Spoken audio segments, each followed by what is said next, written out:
Hello, my name is John Burns of the junior class. In our gospel this Sunday, Jesus brings his disciples away from the noise and business of the marketplace and takes them up to a mountain. This is not unusual in itself. We know from the gospels that Jesus himself often went up to the mountaintop to pray on his own.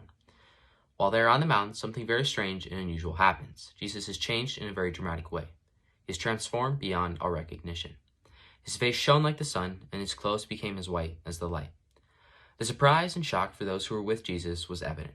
Yet, even with his amazing experience, Peter was still able to proclaim this great prayer.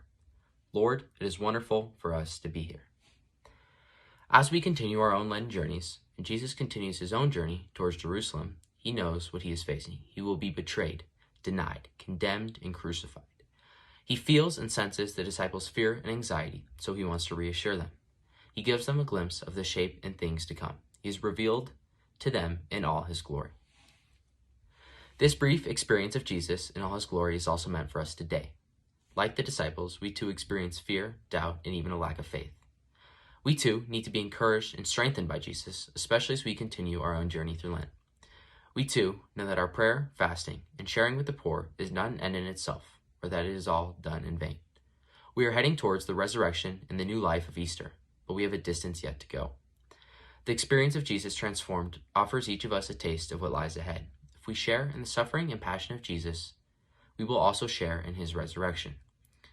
As St. Paul tells us in his letter to the Romans, if we have become one with him in his dying, as he did, in the same we shall be one with him by being raised to life as he was. This is the hope in which we are asked to have faith as we make our way through Lent. When we are tempted to give up and to give in, let us look to Jesus changed and transformed. May we see him in the future that is promised us, not only at Easter, but in the fulfillment of God's kingdom. Furthermore, let us do what the voice of God says to each and every one of us. This is my son, listen to him. Moses and Elijah represent the law and the prophets of the Old Testament, so their appearance makes evident Jesus' connection with the Old Testament story that he came to fulfill. As was typical, Peter spoke on behalf of the others at this event. Yet, his suggestion of pitching tents evidenced his lack of understanding. Therefore, he was interrupted by the magnificent revelation coming from heaven. The words, "This is my beloved Son, listen to him," must have echoed in the minds of Peter, James, and John for the rest of their lives. These words definitively revealed Jesus' identity. He is the Son of God. The command to listen to him is a call to faith and obedience. Today, too, we should listen to and trust Jesus.